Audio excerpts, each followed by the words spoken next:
Hi, my name is Michelle Evans, and this is my week 2 submission regarding part 1. I selected questions 2, 3, and 4. For question 2, how might you explain to a parent or guardian of one of your students the difference between multi-tiered systems of support and response to intervention? The book defines RTI as a model for school improvement and for identifying students in need of special education involving 3 tiers of instructional support and interventions. While it defines the multi-tiered systems of support as an umbrella term that encompasses RTI and other positive behavior interventions and supports PBIS. So I would respectfully disagree on it being a model for identifying students in need of special education. That can be the end result, but I would argue that it's actually designed to not over-identify, to misidentify a student as needing special education when they just need some strong interventions.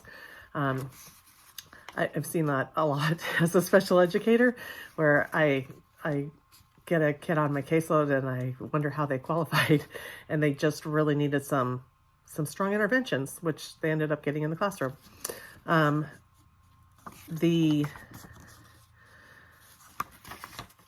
Wright describes screening and monitoring, that it may be inappropriate for ELLs when what they need is effective materials, highly qualified teachers, and models. He states that ELLs are often blamed for not responding to ineffective Tier 1 and Tier 2. ELLs need instruction, not intervention. In an article from the ground up, providing support to emergent bilinguals and to distinguish language differences from disability, the authors cite the Individuals with Disability Act, IDA, defining a disability in one or more basic psychological processes involved in understanding or in using language, spoken or written, that might manifest itself in the imperfect ability to listen, think, speak, read, write, spell, or do mathematical calculations. They go on to describe that, meanwhile, an emergent bilingual student who is moving through the typical stages of language acquisition is developing abilities in the same processes of understanding described in the definition above, using new language for listening, speaking, reading, and writing. So that's one of the challenges in the special education and bilingual, the language acquisition, just trying to make sure that we're identifying students properly that need special education versus not need special education. I think that it's our job as ESOL teachers to really just collaborate and work with the general education teacher to help them to effectively scaffold, helping them to provide that high quality language in English while making the content area accessible to the students in their native language. Getting that home language to incorporate into the classroom, I think, is something that can be really valuable. It drew me back to last week's the funds of knowledge for teaching, and just really trying to build the community, that sense of community. And one way of doing that is to make sure that the students can communicate in their own language, to build that knowledge, that background knowledge, and in their language while they're learning English. Regarding question 3, consider the different labels that have been used to describe students who are not yet proficient in English. Which ones have you heard used in your school or program, and how are these terms problematic? So the book lists limited English proficient, English language learner or English learner, language minority student, culturally and linguistically diverse, emergent bilingual students. In terms of what I see, I just had an IEP this past week that had an English language learner on there, and on the IEP paperwork, on the special factors, it lists limited English proficient, and it drew to me. I don't know how many times I've seen this, but that's the first time that I really recognize that as not being a good term after the readings, and like with Wright describing that as a student teacher, we wouldn't describe them as being not proficient, or, a grad student in physics, we wouldn't call them, not proficient. And so it just, that awareness from once you see something, you become aware of it, just kind of how you're drawn to it. So I'd really like to see that language updated to more person-centered. The MPI, they still use the term LEP, and so I like the term emergent bilingual because of the attention to both languages. So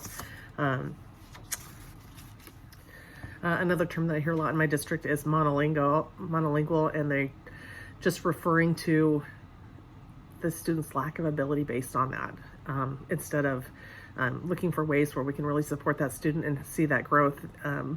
It just seems like it's more of an excuse to why it's not going to happen. And so I'm hoping through this coursework that I can change that mindset in order to help the gen ed teachers realize that students really can do that, and they can be a big part of helping that happen. Another term is when they're no longer ELL students and they get redesignated to fluent English proficient. And, wondering if that's problematic. A lot of you have more experience in this than I do. This is my first course in the program. And so I don't really know when they're testing out at that level, if it's, I looked up because I was curious, is it academic, is it social? And it does appear to be more academic, but what I wonder is, does it actually transfer over to the content to where they can be successful students in the classroom? And so I'm looking forward I'm hoping that somebody can share with me in greater detail on what that looks like, and if it really does transfer. So thanks in advance if you're willing to do that. Regarding question 4, how can poverty affect the teaching of and learning of ELs? What is the danger in attributing students' underachievement to cognitive deficits rather than seeking to understand social cultural factors that can affect students' opportunities to learn? This last part is really precisely what led me to the ESOL program. I was concerned about students being misidentified as having those cognitive deficits when they just are learning a language. And so it's just, I'm looking forward to learning more in the program to help support that and kind of eliminate that mindset. Wright concludes that the family income is now nearly as strong as parental education in predicting children's achievement. Estimates suggest that over 60% of ELLs come from low-income families. Historically, the U.S. education system has done an inadequate job in providing equitable education opportunities to poor and minority students, and it continues to be a wide gap. One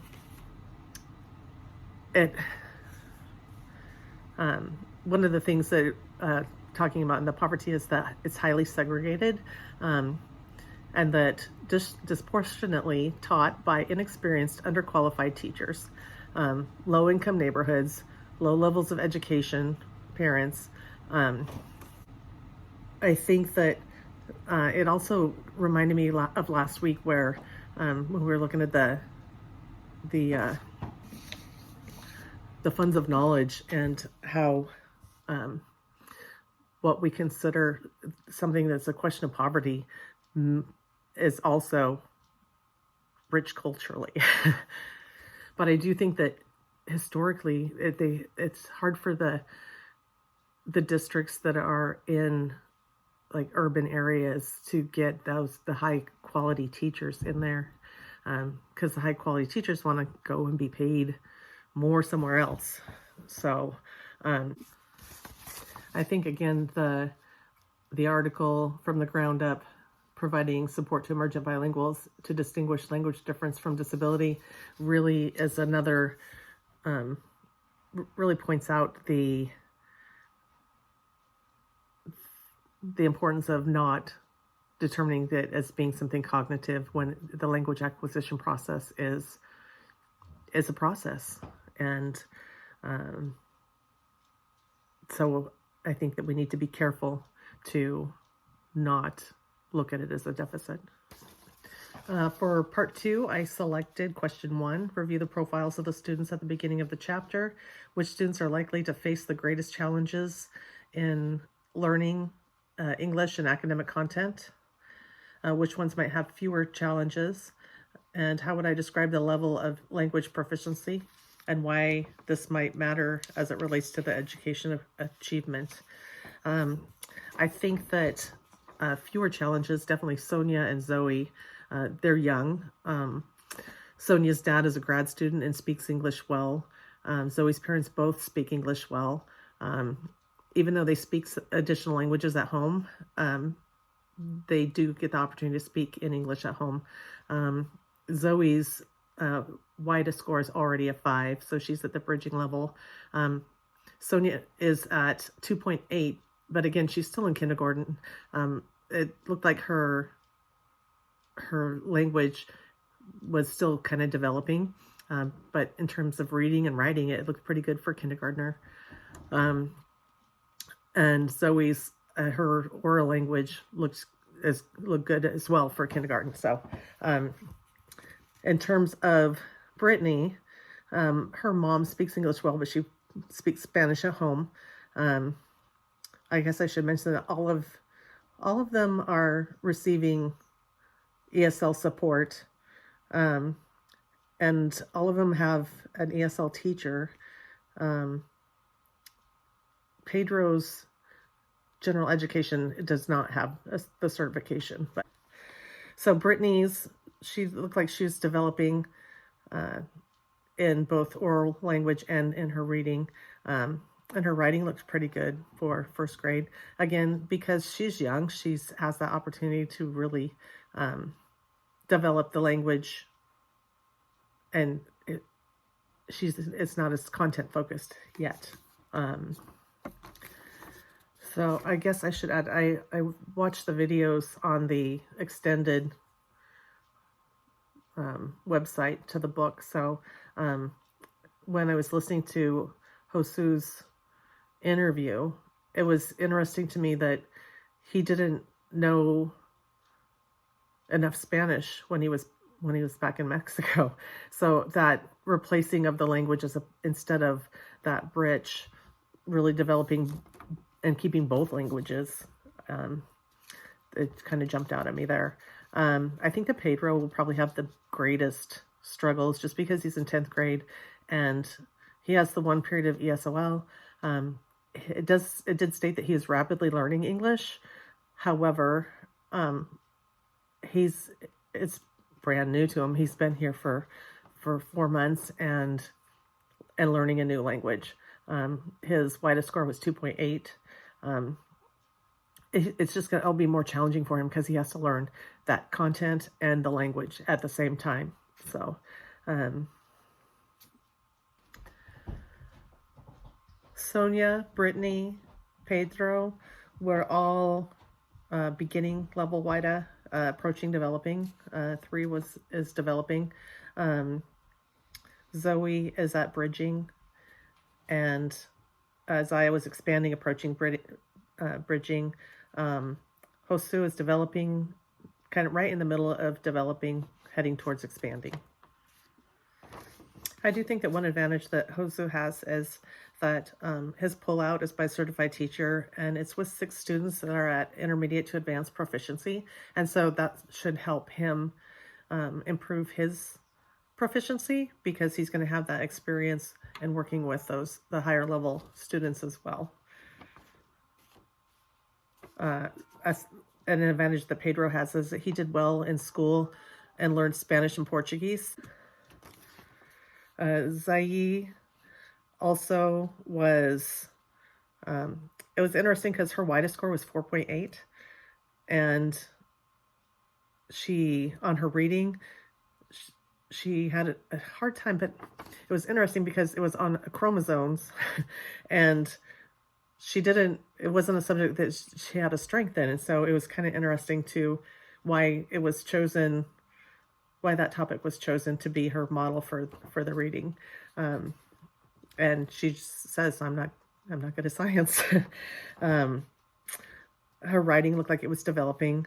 And so I was just surprised that the score was so high at expanding when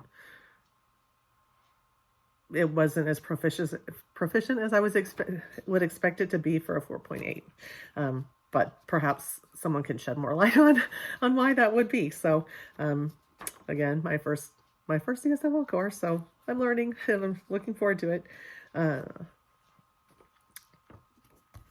My question for my peers is anyone familiar with the WIDA? The districts have all used ELPA, so I'm not sure exactly how that compares in terms of what it looks like for proficiency and exiting. So if anybody has additional information that they can provide, that'd be great. Thank you very much for listening, and have a great week. Take care. Bye.